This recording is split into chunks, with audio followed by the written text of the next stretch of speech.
makes the presentation. So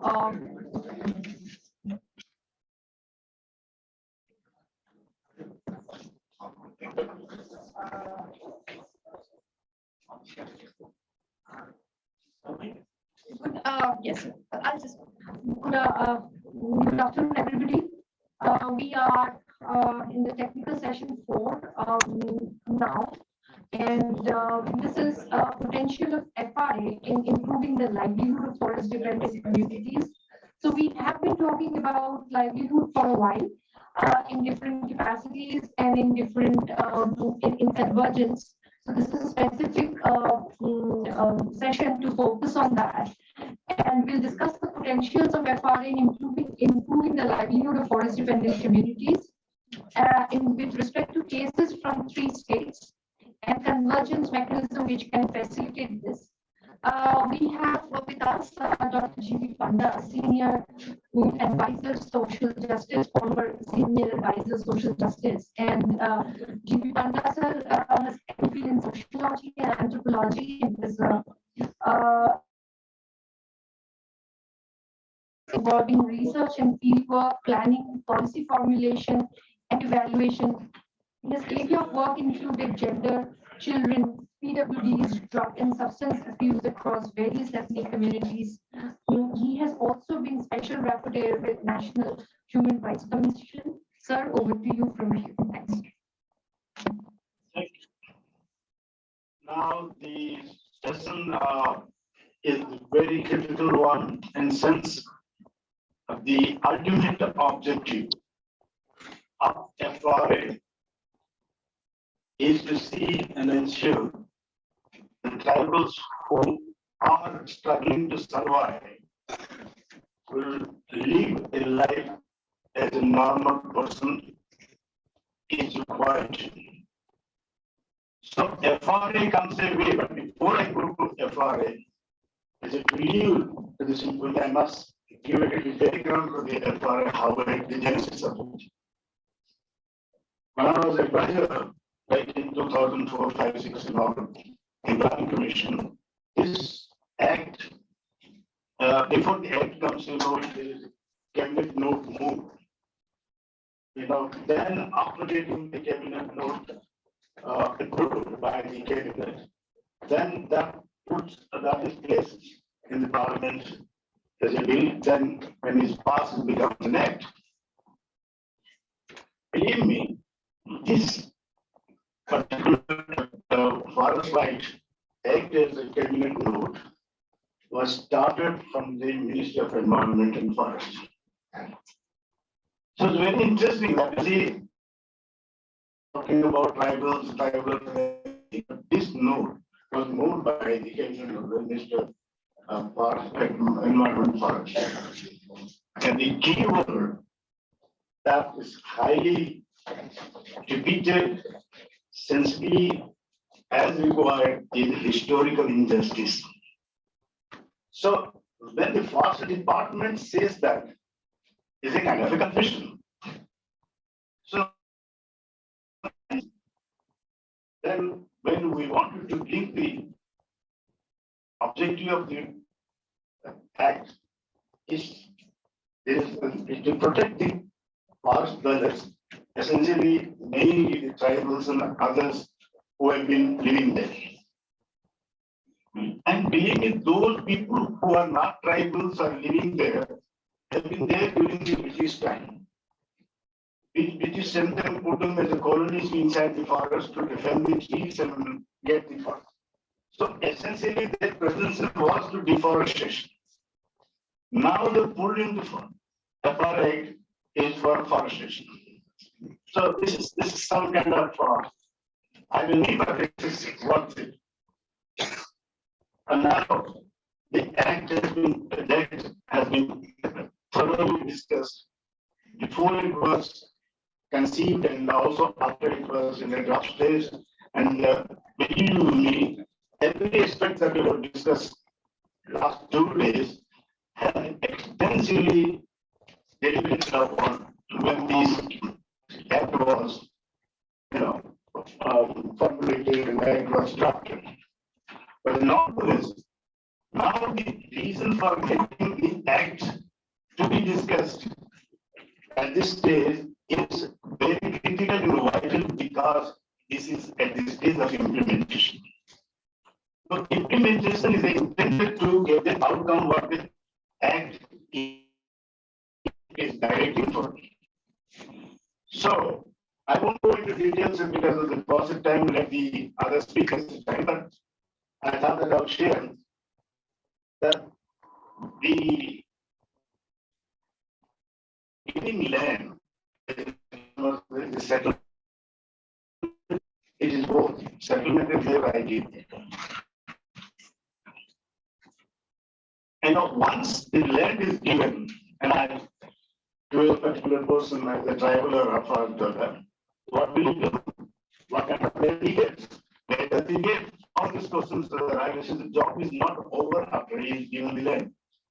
And I recall one of the Odisha poets, Germany. He was very, what you call satirical person. The king awarded him a piece of land. Then he goes to the court of the king and said, Your Highness, I'm very greatly obliged you giving me a sacred land. How it is sacred for cultivation? No, I can break coconuts there only, nothing else.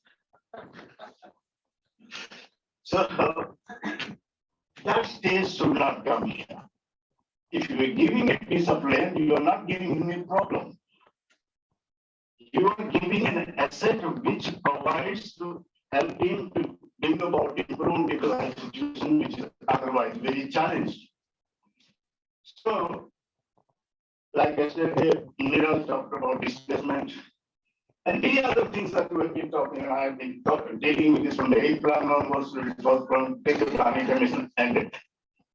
So, it's most of the time it's repetition. It's very difficult to talk something which is new, which I can't repeat. Something like that is bit of what transition, but what is missing is the body of knowledge that we have is not put into application to think about the transformation that we intend to do. And that requires a great deal of strategy.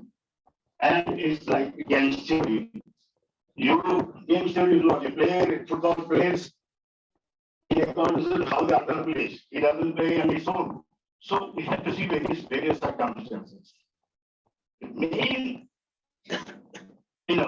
perspective of the main thing that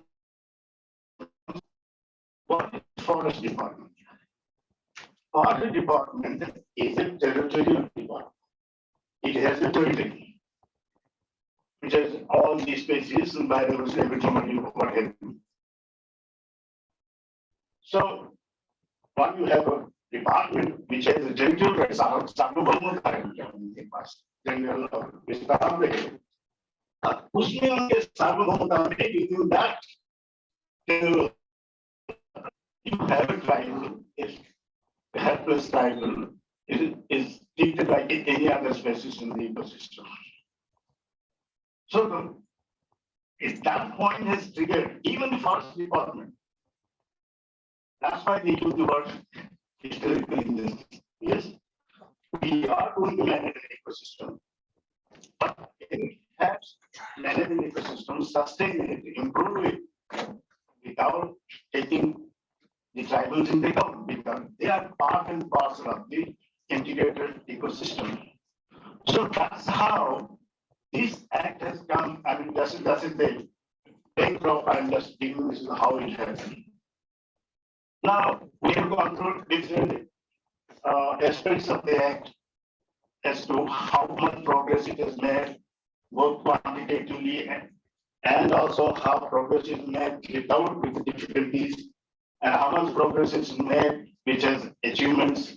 All these things you have recorded out within.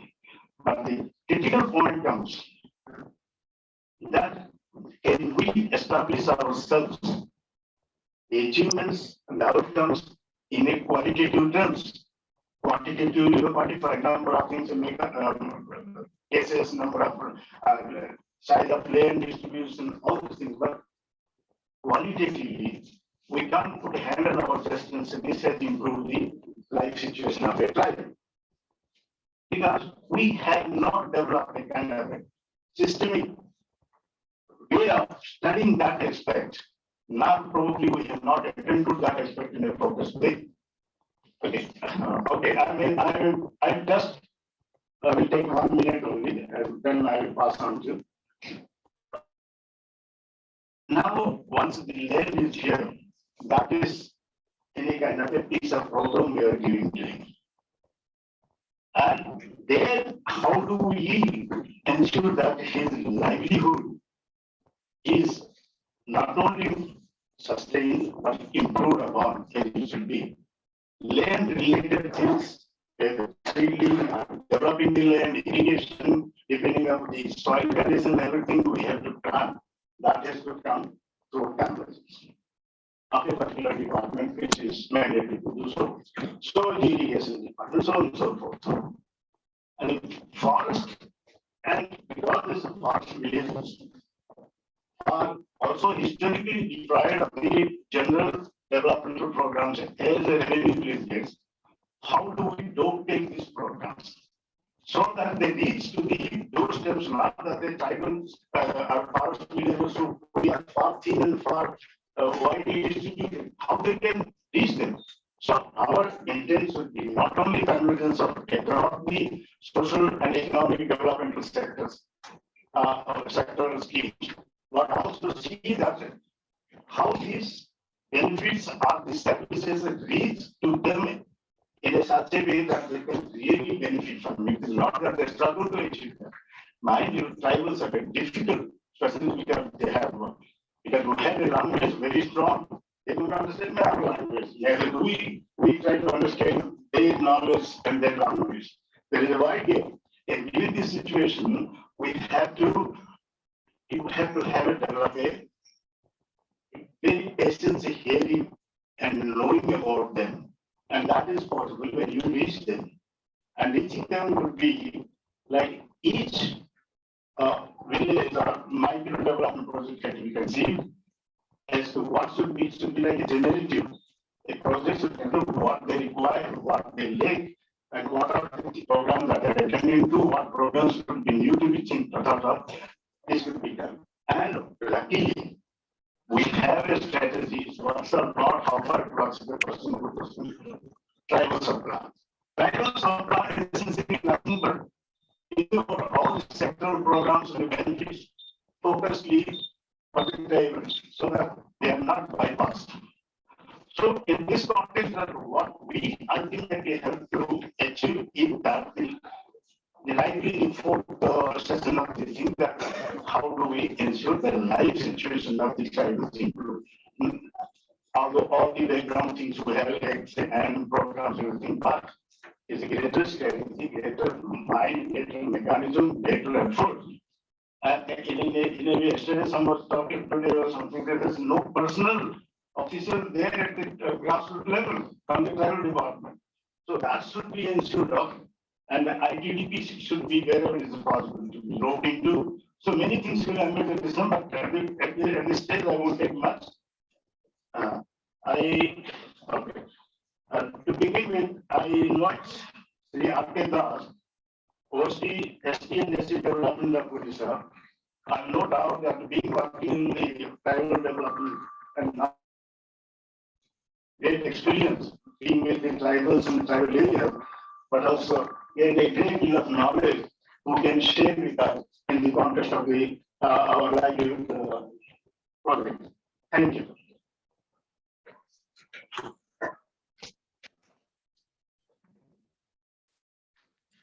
Namaskar and good afternoon to all. Esteemed chairperson of this session, respected dignitaries on the dais, off the dais, my friends and colleagues. I am Raj Kishore Das, OSD, Officer on Special Duty in the ST and SC Development Department, Government of Odisha, and I have been dealing with this Forest Right Act since the year 2016. Besides other tribal issues also. In fact, I feel privileged to have been given this opportunity to share. You have because of the passage of time, time to blame because I took No, sir. It was very. kindly try to wind up within 8 minutes time, and I know you can. Actually, I had an appointment at 1 p.m. with Principal Secretary in connection with a High Court case concerning this FRA. Oh, Yeah. that's more. So anyhow, I will just conclude it with few slides only. This is the significance of the forest right in the context of Odisha, because we have 62 communities and our 23% of the population as per 2011 census are tribals, and the forest area is around 39% of the total geographical area, and about 44% falls under the scheduled area. And as per the FRA atlas prepared by the SC/ST RTI during the year 2019 and 20, we have around 32,562 villages which are FRA potential. FRA potential means it is either within the forest or those are the forest range villages. And as per the census 2011 data, around 47,677 villages are inhabited, and out of that 26,000 falls within the scheduled area. Yes. So this is the status as on May 2020 in respect of the distribution, receipt and distribution of the claims and titles which Director ST had elaborated. So, but I would like to just tell you that the total share of our claims received is around 15% of the claims received at the national level, and the distribution position is about 21% of the total claims distributed in the country. Next. My subject is to share my experiences about the convergence mechanism, and in this regard, as you all know, that Rule 16 came up with the amendment 2012, but soon after the implementation of FRA in our state during the year 2008, our state government issued a circular during 2009. And Honorable Chief Minister also took up a meeting during 2011, wherein he emphasized about the coverage of all the title holders in all the beneficial schemes of the government. And I would also be happy to tell you that one of the names, sir, our SN Tripathi sir, who was sitting here, he was the first man, along with our secretary. At that time, he was the commissioner cum secretary of the Panchayati Raj department, and our secretary was Ashok Tripathi, and they both jointly, under their signature, issued a letter to all collectors to ensure that those people, tribals, those have been given with titles, are to be covered under MGNREGS, and particularly for land development, land bonding, irrigation, other things. I will show you that letter also.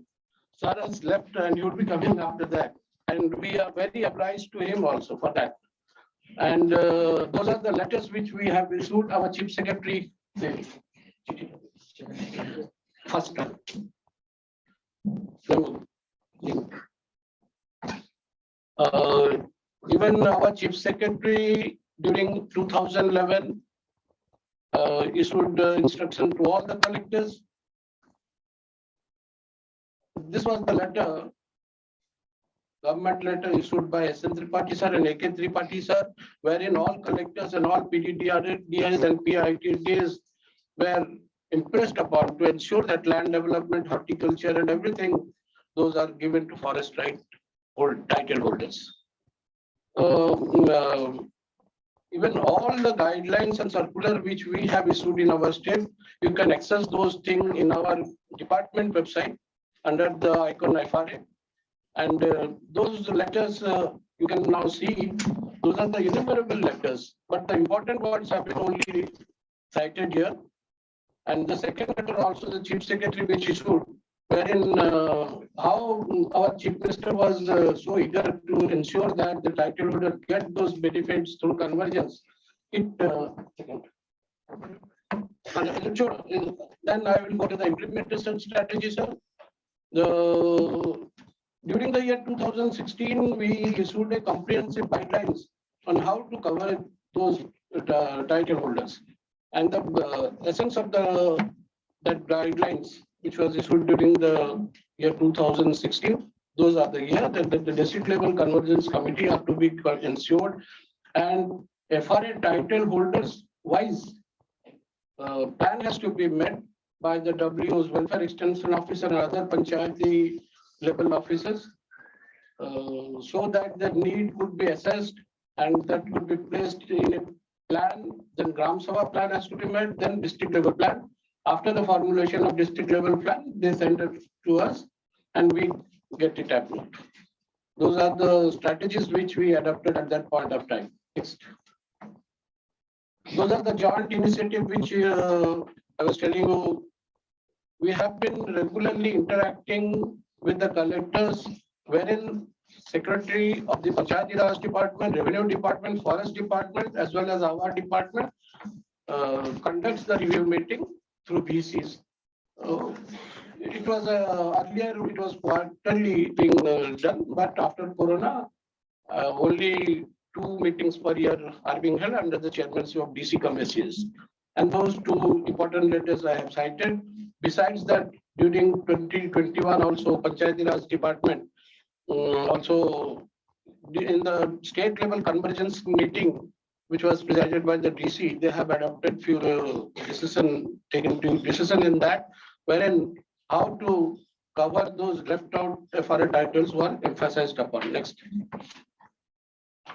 Sir, initiative by other line departments also I have shown it, because Director of Agriculture, they have issued circular that all the FRA title holders should be covered under crop insurance scheme. You know that our state is prone to natural disasters. Certain part of the western also goes through drought, and coastal area for flood and cyclones. So the crop insurance scheme, particularly for the FRA title holders, have been insured, and those instructions have been issued. Besides that, the MSP for paddy procurement, if any title holders gets its production more than his need, he can also sell it through the paddy procurement MSP system. For that, Food and Civil Supply Department has already issued. And those are the special measures which we last time. Please. Back. During COVID-19 also, we stressed upon the need to cover all the PVTTs and other title holders, particularly during COVID-19, because at that time work employment was very scarce. So we harped upon giving enough MGNRES work to them as per the Government of India guideline, 150 days per annum. Then rest. 2 case study I will just show you how they are getting benefit. Also, next. So next. So those are the way forward. Only the last slide. We are now getting database to make the title holders need and everything through to saturate those through the schemes and programs. And besides that, under Malkangiri block, we have a Chitrakonda, which was earlier cut up. So we are also planning to introduce our SETU scheme. We have a scheme of the SETU, social economic transformation and upliftment of the drivers, wherein 100 crores have been sanctioned by the Honorable Chief Minister, and 500 FRA title holders are to be covered through lemongrass cultivation and other funding. Besides that, from MOTA, during the current year, we have, not current year, last year, we got around 4 to 5 crores rupees under Article 275, wherein we have planned to cover around 4,000 title holders in a cluster approach. We do have a scheme, Mission Jivika, in our state. So through Mission Jivika, we are going to identify, we have already identified 2 such clusters, having 500 acres in a patch, wherein special emphasis through MDNR, EGSN and our state scheme, Mission Jivika and other allied schemes, those would be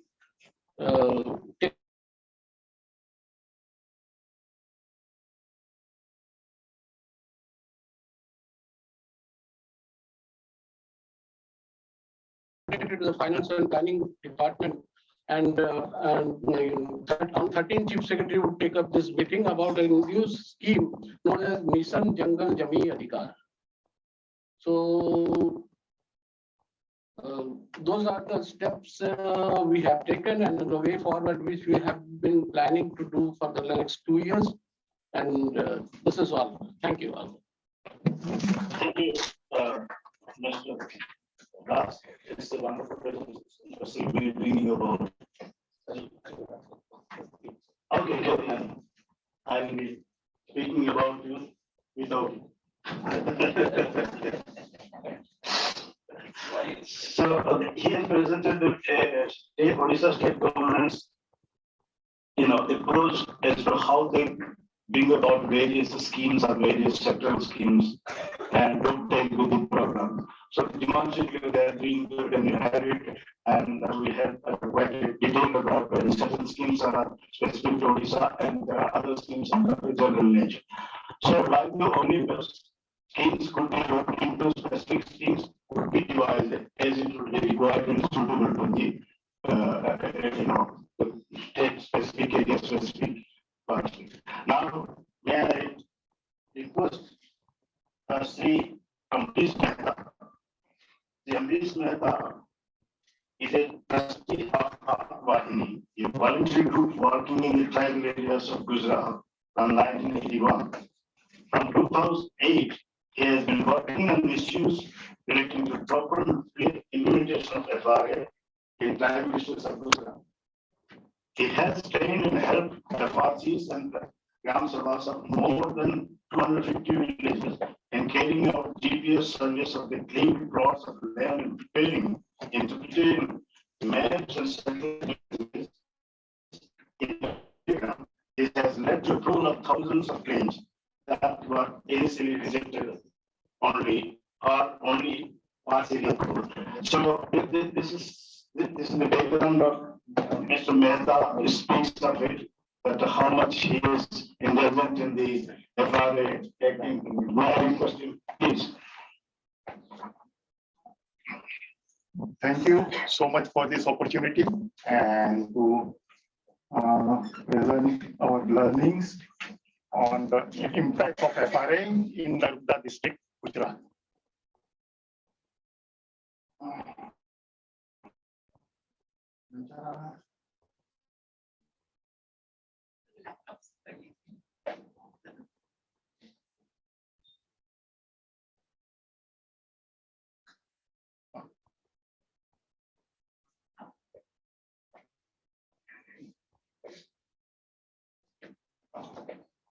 This is the area, eastern part of Dediapara. It is just south of Narmada Dam, about 45 villages. It's also part of Surpaneswar Sanctuary area. So I would be talking about the impact of FRA only in this area, not on the wider scale.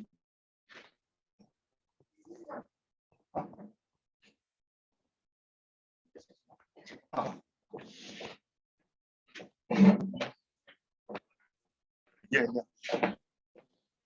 This part of sanctuary, geographical area is about 45,000 hectares, reserve forest area, and also protected area, sanctuary, 40,000 hectares. So 85% of the geographical area in this area is reserve forest. Only about 10,000 families are living, number of villages 45.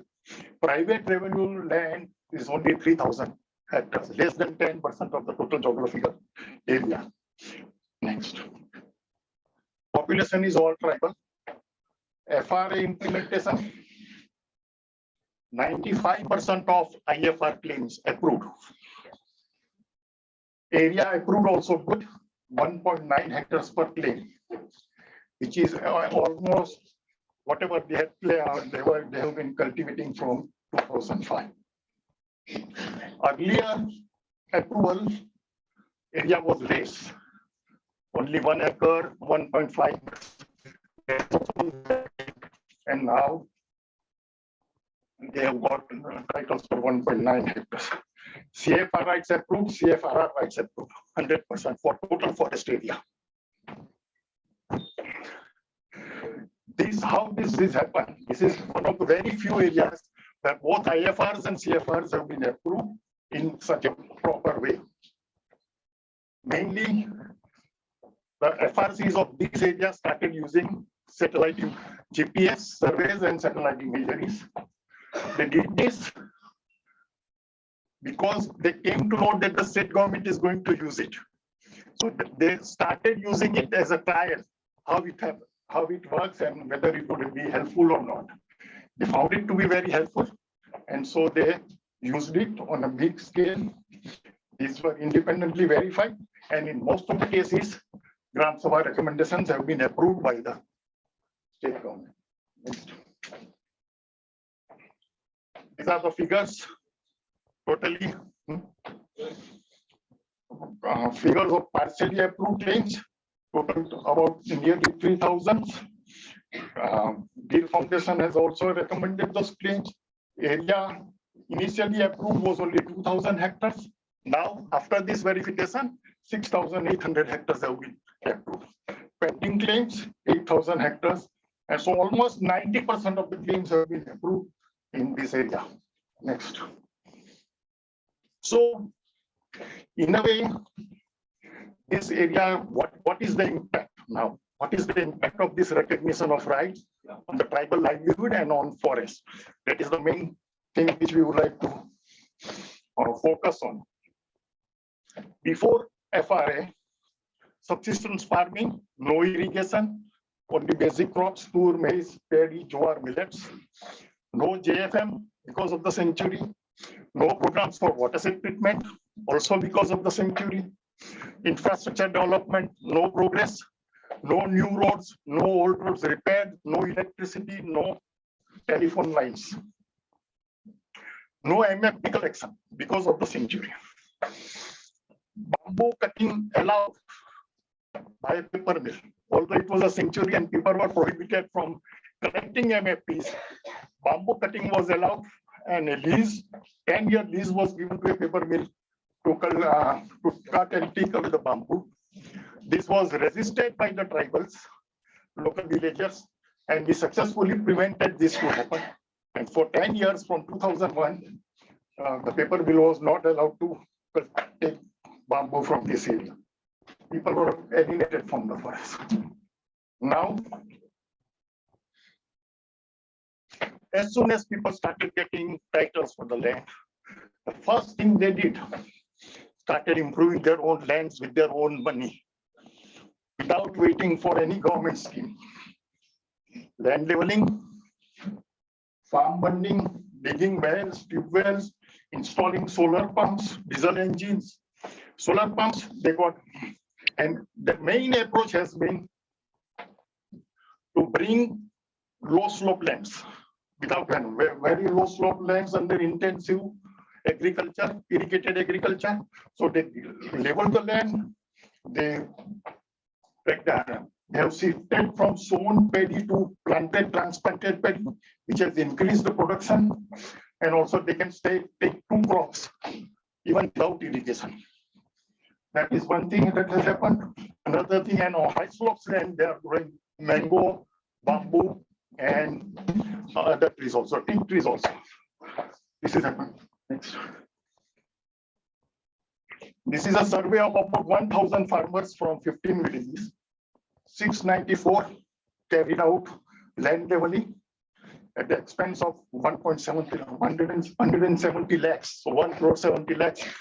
This is the amount they spend of their own, whatever they earn from wages and they earn from the because they invested in land improvement. Farm bonding, they used an MGNRAG for farm bonding. They carried out farm bonding extensively. Borewells also their own money. Solar pumps, there was a government scheme because these had no electricity connection. So solar pumps were given in lieu of the 3-phase power supply. This scheme was that this would have been much more, but this scheme was stopped. This was implemented only for 1 year.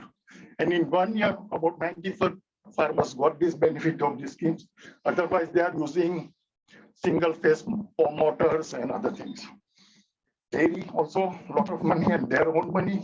Mango, the NABARD approved projects for Wadi. So 500 farmers have been covered in that. Improved variety of seeds, people are buying on their own, they're increasing the productivity. Crop loans, this has been a major challenge. Banks were not giving loans. So they gave loans under the joint liability groups. Farmers, they formed groups of poor people.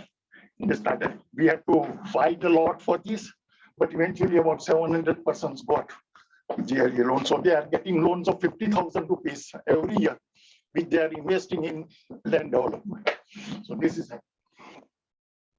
these are some of the photographs that has happened. Go ahead. Land leveling, how it is needed. So everywhere you can see this high slopes land would be covered under orchards here and there transplanting. This is happening. This village, almost all farmers have carried out these measures on their lands. Okay, go ahead. Solar farms. Go ahead. Mango. Impact. Farmers' incomes have really doubled after this. Initially, it was around 42,000 rupees per annum. It has jumped to 80,000. And in the case of irrigated farmers, those who have access to irrigation, it has in fact went up to 150,000 rupees per annum. And this would increase now because now this solar scheme, this lot of development would have taken on their own. But this, because without energy, source of energy, you cannot have irrigation. And there was no three-phase power supply, no solar pumps. Now the government has introduced solar scheme again, reintroduced it, and 1,000 farmers have already applied for the solar power scheme. So this would take one. You'll have to listen more about your success story because the process of the time. Oh, sure. Maybe you can share with them. So productivity has increased and all those things tables are there in the presentation. And CFR title. Now another thing, just I would take only 2 minutes. CFR and MC committees have been formed by all villagers. They have started protecting forests from cutting from outsiders and also against forest fires. They have sold bamboo. In bamboo also they have sold only dry and dead bamboo, not the green bamboo. They are not selling any full-length bamboo. They are selling only dry and dead bamboo to the same paper mill whom they had prevented earlier from doing. And now the income is coming to the Gram Sabha, 32 crores rupees of income from selling of dry bamboo to the paper mill within 5 years by 30 Gram Sabhas. 20 crore rupees paid as wages and 12 crores is the income of the Gram Sabha, which is lying in the Gram Sabha account, and they are using it for other development purposes. So these are the impacts. I won't take much time. These are some of the, they're preparing management plans. In management plans also, they are focusing on regeneration of natural forest and also on basically water set treatment. Water set treatment has also been approved by NABARD for even in CFR areas because they have CFR titles. Forest Department tried to prevent the Gram Sabhas from doing any work on CFR areas. And Gram Sabhas passed resolutions that we are going to do it. This is our right and this is also our duty. So things are progress. That's it. Thank you so much. It's wonderful. It's a very what do you call it? Inspiring project that handle is the inspiration behind anything. And the people themselves they exercise their potentials to maximize the land work by improving the land and productivity. Now I'm sure that some people like to ask some questions, some guidance or some whereabouts and how about from Mr. Mehta. So you have 1 minute or 2 minutes for that.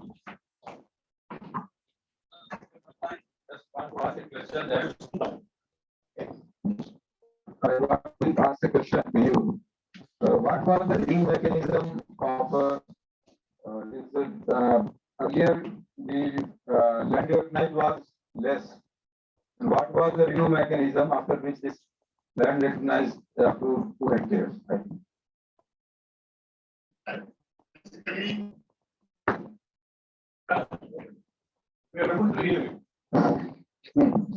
What will happen that from all the claimants that filed their appeals, because nothing was carried out, and these area was arbitrarily reduced. Everybody getting the collector of land, 1.5 acres of land. So all the farmers had already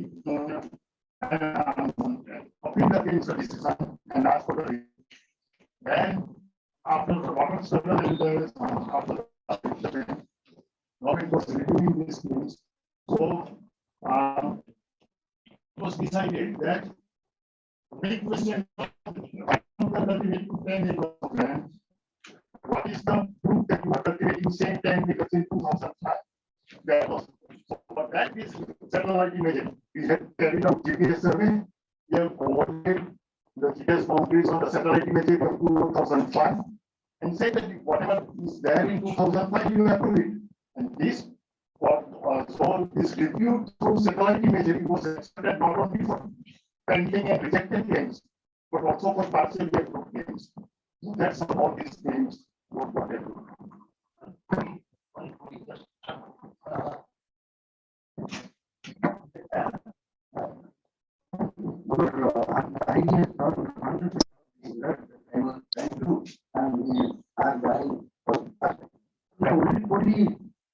Beneficiary, also non-driver paying it. 100%. Whatever we have to come So I find 7 months fine, right? 7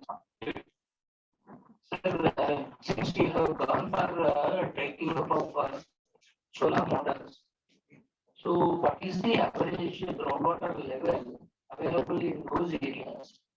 Because the solar pump, I think it will not support beyond 250. So that may not be available in most of the cases, especially in tribal areas and in our urban lands.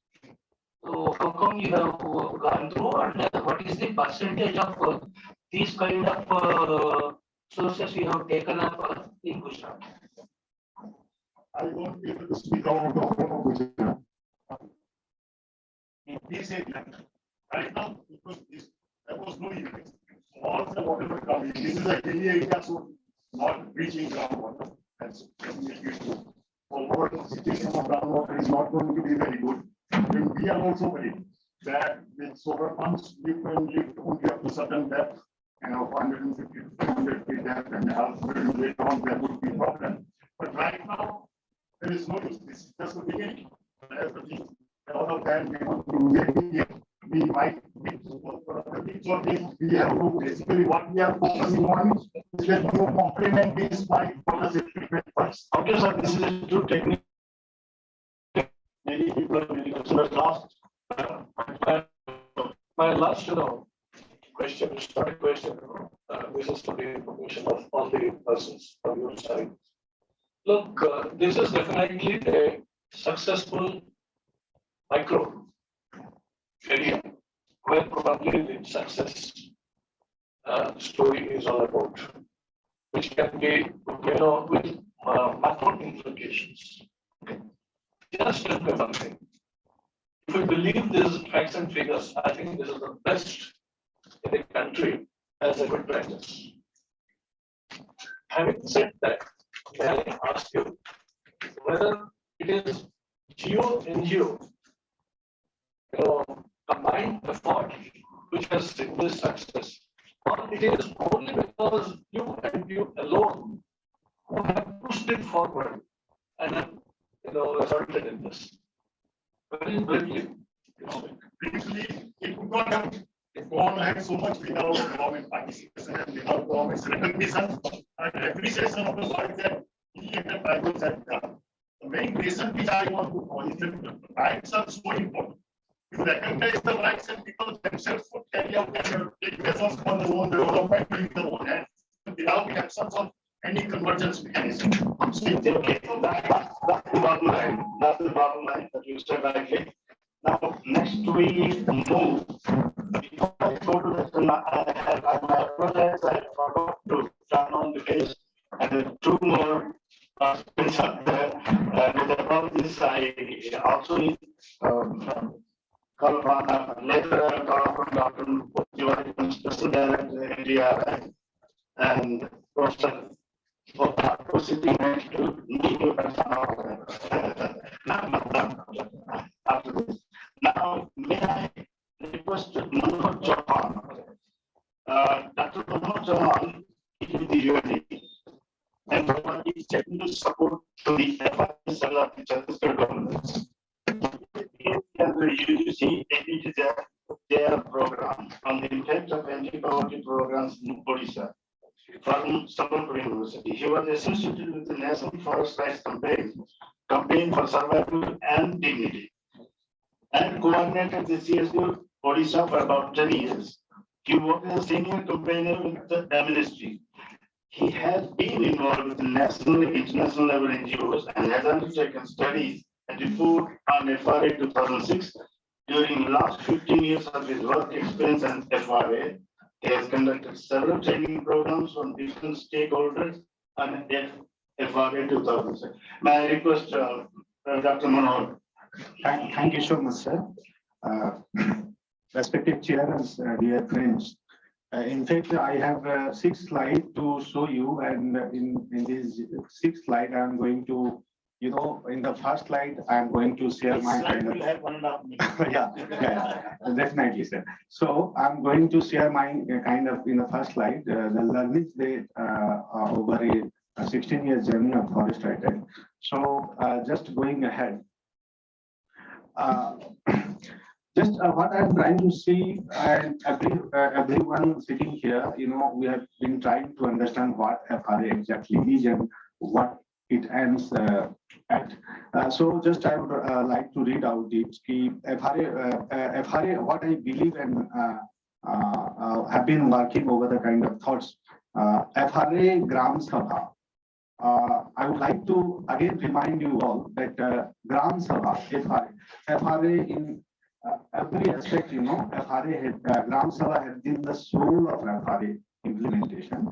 And just I want to remind you all again, FRA Gram Sabha is in fact the actual realization of Article 14 of the Constitution and legally enforce the Gram Sabha with power and authority, with Section 6 emphasized to enable them to function as a unit of self-government.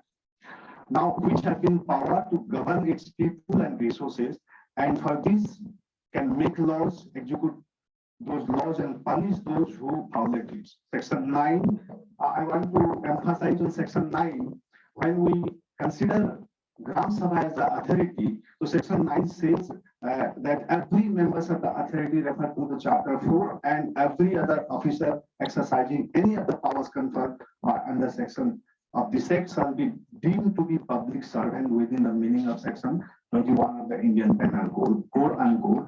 This, our FRC members, what I believe you can, I can debate over this FRC member and the CFR Protection Management Committee member, which is the executive body of the Gram Sabha Sasan or Gram Sabha Sarkar or authority, you may say. FRA aims at establishing direct democracy in the village, challenging the representative system. I want to make you recall the Panchayati Raj, existing Panchayati Raj system. There is system of elections, and you all know how elections are happened and how the candidates pay what amount of money to get elected. So please, I want to show it. FRA wants direct democracy, and there will be no election, but there will be nomination. And restrict the interference of bureaucracy in the decision-making process of the Gram Sabha. इसे थोड़ा ध्यान दीजिएगा. It's a biggest land reform movement in India. FRA extend the provisions. Again, for all your understanding, I want to again remind you, FRA extends the provision of PESA 1996 to the whole country.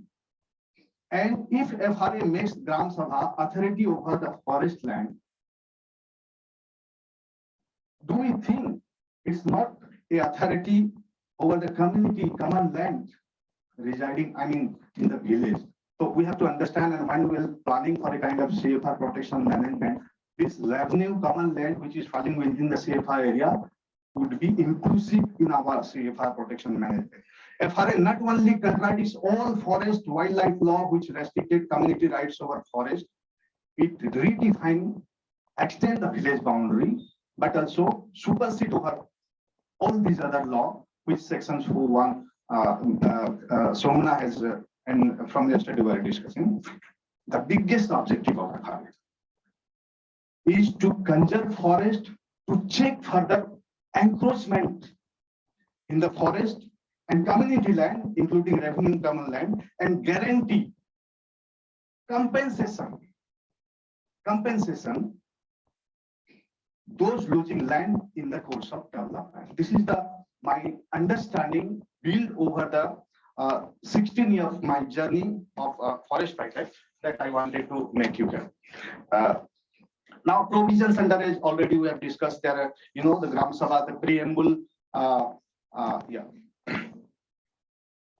Yes, provision under the FRA preamble reads that strengthening the conservation regime of the forest while ensuring livelihood. We are talking of conservation, livelihood and food security. Section 3.2, I take it within the conservation sector, all the developmental programs to be taken into the villages are coming within the conservation program, and Rule 16 already discussed, and the draft guideline which is being in the website of the MOTA also suggests how the other fund from the different department can be taken care of within the convergence program. The big question in my state, Chhattisgarh, where I'm working right now, what would happen after recognition of IFR and rights over community resource that we have been already discussing? What livelihood? My question is that in Jabarra, one of the village in Nagri block of Chhattisgarh, where 5,342 hectares of CFR rights have been given, and there are 83 family, and they have got also IFR land over 105 hectares of land, including this within this 5,352. Now the question is that, are we going to check the induced migration of this youth from this village, CFR area? Should the Gram Sabha of Jabarra allow the forest department to cut tree? They are struggling with the forest department. I want to, forest department want to cut tree, applying the working plan, and they are resisting like anything. So this is the question for every village. Now, coming to the kind of, the proposed structure that we have recently, as Odisha and other states, Gujarat have shared, and I would like to definitely salute the Gram Sabha and Sangathan initiative from Maharashtra and Gujarat. The Forest Right Act, in fact, started from Maharashtra, and the present certain you have made by Amit Bhai, it clearly reflects how the Gram Sabha is active enough. And in Chhattisgarh, learning from this, the Maharashtra and other states, now we are trying to have in the state level monitoring to invite other line department for this convergence, and how is all department can be coordinated. Please. Recently in Chhattisgarh, Please ask through the critical points. And very recently, we have with the Narega Commissioner, we have started to form. We are going to form a coordination conservation committee at district level, where all these conservation plans need to be chalked out and to facilitate the Gram Sabha. And now this there is also we have proposed before the government from the tribal department to how to form the safer protection and management committee so that all these conservation activity can be taken up. Now, looking to the kind of post-claim support, which is mostly have been done after this coming up new Congress government here, and that like Odisha were presenting, this there are different schemes under which the IFR title holder have been benefited, which are mostly individual kind of intervention, and the community kind of intervention would be definitely be taking up once this safer protection and management committee is going to be formed. So, like there are PM Kisan Yojana, you can see out of around 4,51,000 IFR title holders, they have been benefited under different scheme, which has been initiated from 2019 and 19 after the commencement of new government in Chhattisgarh. So you can see the data where the individual title holder have been benefited. Now, recently, very recently, we have a plan that under this convergence planning that the integrated, the PVTG, how the MGNREGA fund is going to, target the PVTG, and you can see, about 2,200 PVTG have been got, IFR title, and we are trying to include all the PVTG within MGNREGA 150 days programs and other conversions programs. So we have recently going to plan. Meetings are being going on, and to saturate them, every PVTG household needs to be benefited under this convergence plan, followed by the other drivers and OTFD issued in the title, IFR title. And next would be our phase would be on this working on a safer protection and management committee and planning for this conservation, and they will coming up with their community village level plan and policies to protect, manage, and conserve the forest. So of course we are in the initial stage, but so many, you could have seen so many IFR title having already benefited under convergence program. Thank you so much. Thank you. Really, from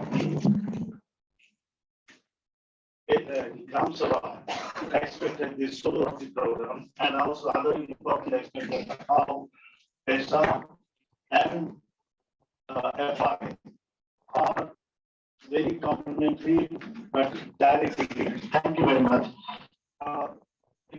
Anyone would have one question in can, because we have run really short of time. If anybody has a question, I will rush to the next. Yeah. Okay. Thank you. So now, Madam Dr. Nupur Tiwari, Special Director in KRI. I just give a brief introduction before you president. Madam is the head Center of Excellence prior to this. Center of Excellence for Tribal Affairs at Indian Institute of Public Administration, which is popularly known as IMPA, New Delhi. Alice was also faculty member of NNS and AA Missouri.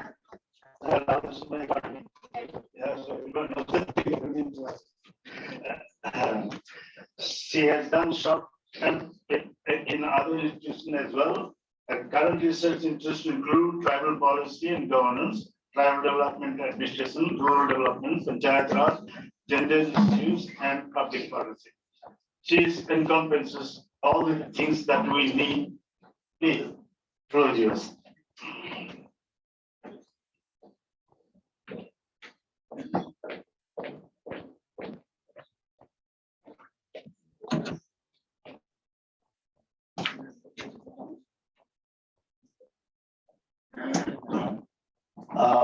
Madam, I know that you can be very precise because you can within 5 minutes if you can put the. Sure. So thank you, firstly, thank you the chair here, Dr. Panda, for asking me to, this is not a presentation, but I'll speak very shortly on that.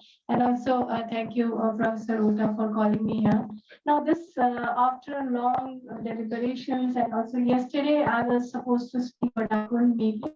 But I was listening to all the points and quickly at night, I just jotted out these points because these are not tested and tried, and these all TRIs, Travel Research Institute.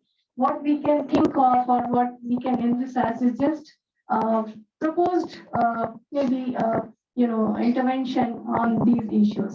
So just let me tell you briefly that there are around 27 travel research institutes, and out of which 5 travel research institutes are registered societies, 2 travel research institutes are with the universities, and rest of them, that is 20 of them, are with the state travel department or UTs. And myself at National Travel Research Institute, this is yet to take up formal shape, but this is still the time, has now started giving training and also capacity building to Travel Research Institute, and also to some extent in certain research areas with the, some of the Travel Research Institute. And at NTRI had taken training on FRA with the Madhya Pradesh, Chhattisgarh, and also recently with Jammu and Kashmir and Leh Ladakh. So some kind of interventions being very closely associated with the grassroots level, and also having knowing the nerve centers of the tribals. These institutes have the potential and they are very closely associated and connected with these, especially the FRA, claims and all. So some of the areas which I could say, and Professor Ota is there with all these years of experience can also will be adding to that. One area is that I could make it out that unawareness on local level is a great and is a very big challenge that is faced. And also in terms of, pending for several years, some of the claims illegally rejected and also partially granted, where the TRS can have a very important role in generating awareness. It has always been talked about that they can have important role in generating awareness at the local level.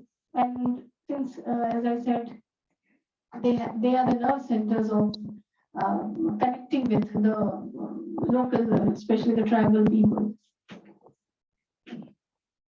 Second area which I could see is a systematic, which I said is a systematic issue, which is a lack of coordination between the tribal revenue and departments on the implementation of this act. And there are multiple laws, and also with FRA, and to operationalize this FRA, it's required to change a number of state laws. Here, they have a potential of bringing forth these tribal research institutes. Third point which I've given is a non-transparency and lack of support to the claimants, where the Ministry of Tribal Affairs has written to the state governments that in rejection and reasons have to be communicated, and chances of appeal to be claimed of the claimants, which is hardly happening. So TRS can take up the monitoring of this important profile and can have a very important role, potential role, especially once they take up this particular important area. Then I just read out two more points. That is a diversion of forest land, where there is this right cannot be taken away for a development without due process. That is without the free and informed consent of the Gram Sabha, whom the CFRs have been discussed in some of the number of presentations here. So this area has important component with the TRIs, and also lack of manpower and training. Since at the TRIs we have been training, and at TRIs we have been training, and also SCST RTI has been supporting us in a number of the programs, especially Professor Ota, in designing these programs. So this is a very important area where there is a lack of manpower and also lack of training and specific to FRA. So as it is a very complex piece of legislation, and also multiple land and forest rights, the Travel Welfare Department have not everywhere has been traditionally been exposed to these issues, being more on welfare, and they're more on welfare schemes. So this area is taken by TRIs, and then this can have a very important impact on specific implementation of this act. So some of the specific issues which I have said next is in the capacity building, where TRIs as an institutional bodies could act as a catalyst especially both administrative as well as as of now, we have not reached to the local bodies. Of course, SC/ST TRIs have, but majorly the TRIs, many of them are here and also listening to the online. Some of them have taken up and they have proved to be good, especially the training with the STPRIs have shown good results. So this kind of trainings, conducting workshops for officers and sensitization programs for them. Second is the awareness creation with the local could be distributed pamphlets and also leaflets and other awareness provisions which are there for counseling and also legal advice to be worked out with the TRIs. Also ensuring interdepartmental coordination, as I mentioned even in my earlier slide, that they would also conduct monthly biannual discussion and release also redress the meetings with different stakeholders to take up this particular issue. Fourth is the research and sharing for vital information. They are into research, they have taken a lot of, but still till now, there's more on ethnographic studies.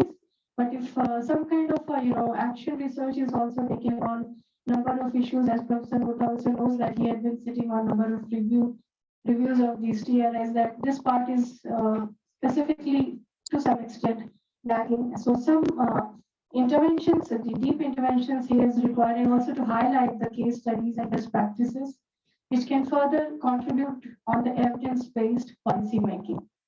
And fifth is the knowledge sharing programs, which is very different from other areas. Especially the focus could be on delegating the rights of the forest dwellers, and these due to lack of awareness about the laws and rights, the policy are not reaching to the desired people. So this potential role can be taken up by the TRIs, and some of the TRIs have taken. So this is proving to be a good, interaction with the communities on FRA. As research studies, as I mentioned, this has to be highlighted on the changing, not only on just the implementation of FRA, but also their changing needs and involvement, which can reach to the government and also to the community.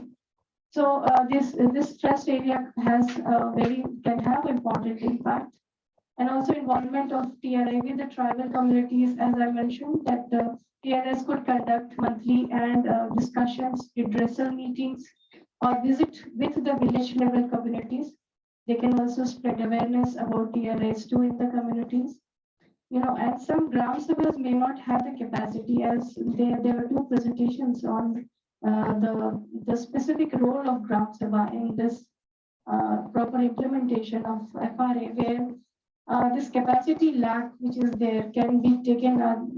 There's a persistent need for support from external agencies, and TRI can have this area of gap filling, as they have the required knowledge and also the experience in terms of this particular aspect.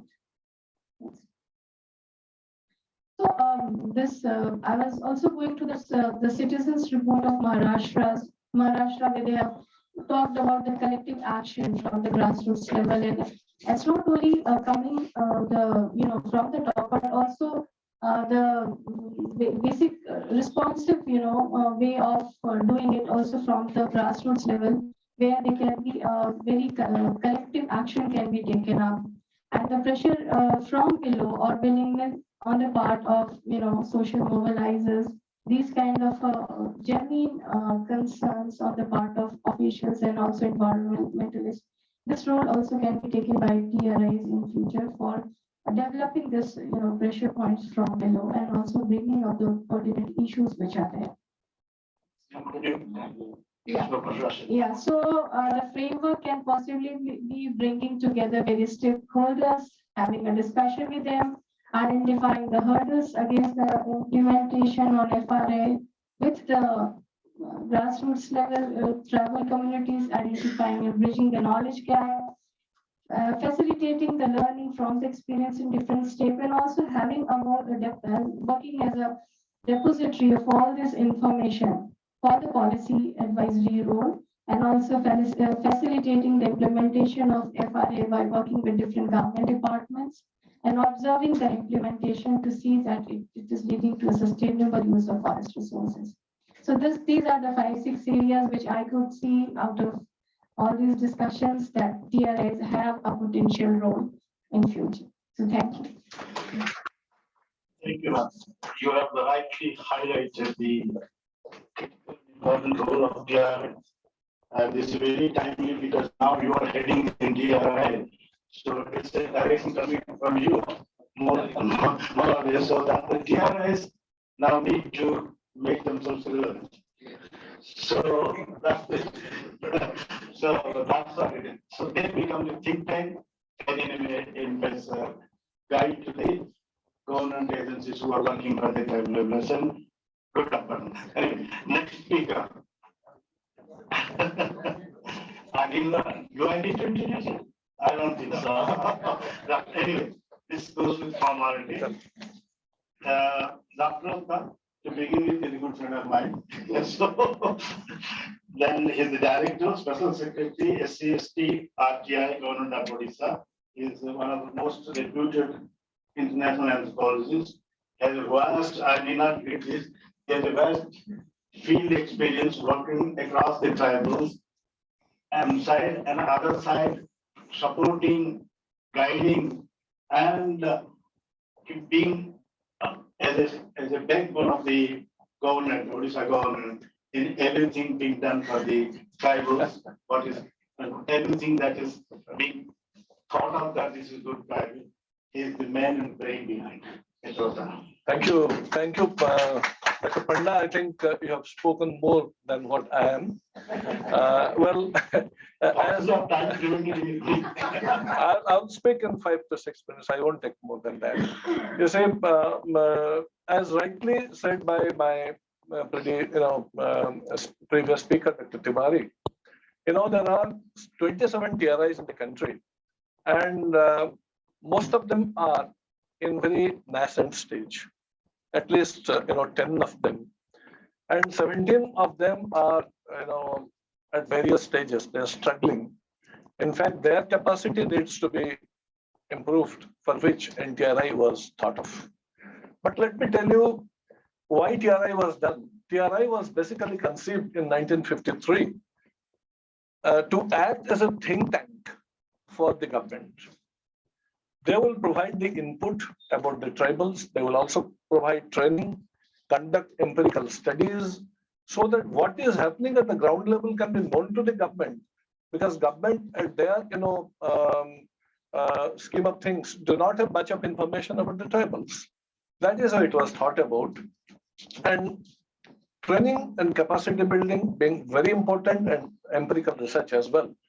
I will tell you, basically, my own experience of working in TRI, heading the TRI for the last 16 years, what it mandates and what it does and what should be done by other TRIs too.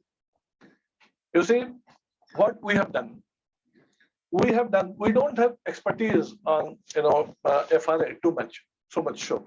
We have pooled a resource pool. You find many people here. You know Giri Rao from Basundhara, you find Tushar, you find so many people, those whom you find there imparting training in states. They're our, people. We call them as our resource pool. What we do, each TRI should have a resource pool. And capacity building training programs should be given by them, not by anybody and everybody. So this kind of training program should be done. And what we have done right now, we have around 300 to 400 resource persons, right from the state level down to the block level, GP level, who are able to provide training to the STPRA members, tribal youths. They, the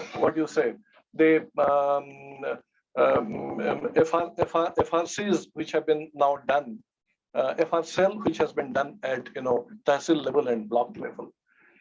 It has done wonders. What we have done, we have now come up with 10 audio video, 10 minutes clipping, which will be very handy Even that can be shared with all the TRIs, all the states. If somebody just sees it, one can know how to fill in the format, what are the various things that are required, what are the benefits, where to do what. It is so clear that even a illiterate person can understand it, because many of them have been done in animated form.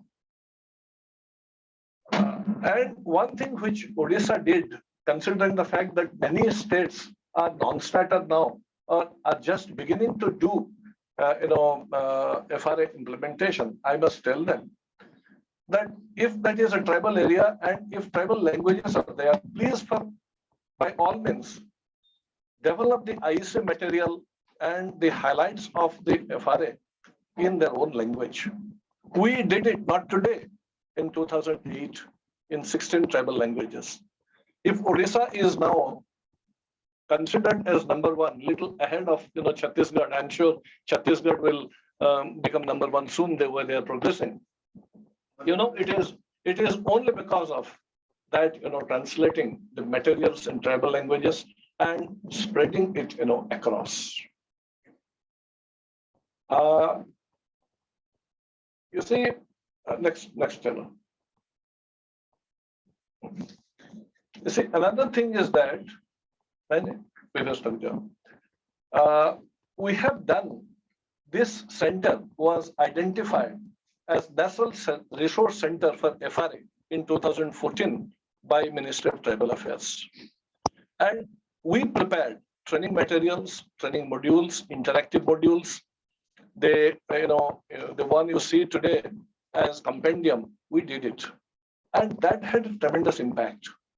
That not only impacted the implementation in the state of Odisha, it was also used by other states. Even now, various states are asking us to send our resource persons, they are not in our payroll, to send them to their state to provide capacity building training. They're also coming over here. 5 or 6 officers are coming over here to undergo the training. So that is the kind of capacity which TRI should have and the role they should have to play. Another thing, I don't know, I'm going by points, but another thing I'll tell you, empirical studies, how important it is. Empirical studies, if you talk about, we have done about 9 studies right from 2009 till 2022. And these studies have implications on policy. This 2012, whatever these modifications were brought about, mainly our input was taken into consideration. In 2015, regarding PVTG, some circulars were given, and the entire input was drafted by us through a consultative process, and we had submitted. Even today's workshop, the outcome, what it is going to be, it will stitch. A TRI is organizing, could be NTRI, could be TRI. They're organizing to see what is the pan-Indian issues in FRA. What are those gaps, or where the shoe pinches as a generic kind of things, so that we can communicate it to ministry, and ministry in their own wisdom will bring out changes, modifications in the act, so that things can be taken forward and FRA can be implemented in letter and spirit. I'll tell you one more thing. You see, somebody explained it yesterday, and I am telling you, we have done a FRA Atlas. FRA Atlas is so very important today. I think a couple of states, including Chhattisgarh, have also taken cue from us. In the FRA Atlas, we have identified which are the potential villages where CFR is possible. Even you can superimpose that and try to find out where CFR has been taken up, where CFR has not been taken up. And you can go by that instead of beating at the bush. And that, Atlas probably should be a model for all other states, because CFR only 4% we have achieved so far. As as an activity and a contribution of TRIs to the state government, so that, the CFR can be taken forward. Next. And I'll just take 1 more minute, maybe 2 minutes. FRA, Secretary told the other day that 2024 mission FRA is going to be taken up in the state of Odisha. And government has decided in principle that the project management unit will be set up in TRI. Putting it in TRI has an advantage for the government,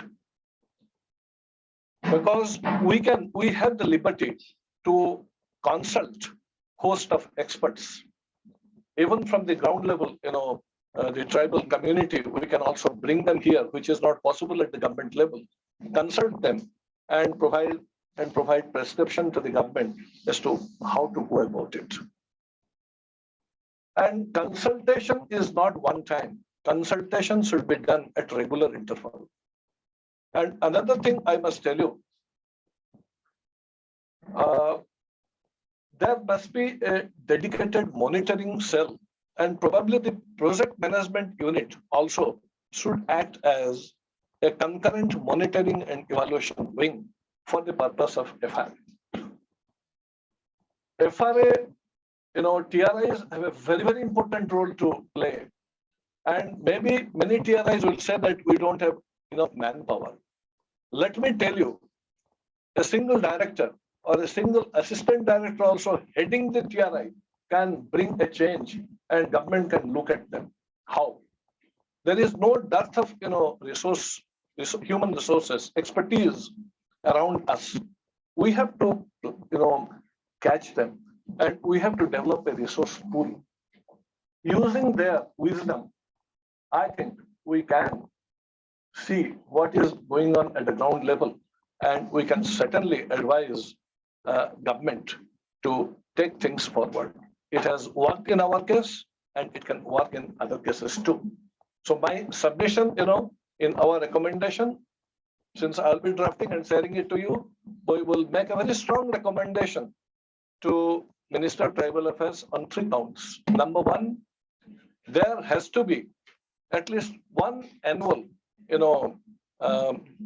administrative report, like that one annual, status report on the FRA, not only, dealing with figures, arithmetics, no, looking at the ground reality and provide, recommendation to the government. Number 2, PMU should be there for the FRA, not at the government level, at the TRI level.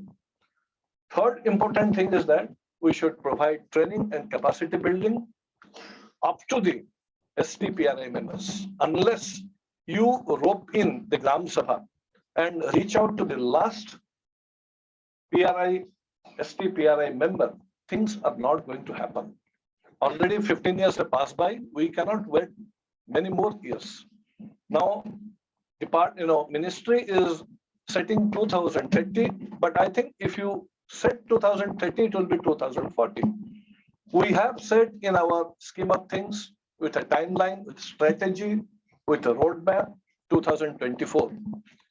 We have today, Union Secretary is in Sundargarh. Sundargarh has framed out a roadmap to complete the entire process in 6 months' time. And we understand they are going as per time schedule. If that is possible, why not in other states? And TRI has to take a lead and become the eyes and ears of government to take things forward. Hence, TRI has an important role. And now that NTRI has come into existence, though it is not fully functional, I think as soon as they become fully functional, they should also take it on in their board. Thank you. Thank you. TRI is the kind of backbone of the administration of the tribal development sector. And to put it very clearly, that is the administration, people who handle the administration are the birds of the season, they come and go. But the TRI, the institution which maintains its very research as per the dynamics of the situation of the tribal development, also has a great tradition of having institutional memory. So now since the national level tribal research institute has come into the picture, I think they will have more put energy in coordinating across the TRIs, see that not much of duplication of work is done because one tribe exists more than one area or state, and not repetitive service, and focus on studies as to what is useful. Useful not only in terms of that they transform anything, but knowledge also improving. I mean, making a documentation of proper knowledge and carrying out surveys, studies, and research should be an ongoing process. So anyway, with this, I take 1 minute to recapitulate what has happened, what has been deliberated today. Mr. Das has pointed out that the title holders in state of Odisha have been successfully covered under various development programs. That's the one of the very good example of convergence that starts at the beneficiary level and also, dovetails with the other development programs which can directly benefit this. So this is one. The second part was Mr.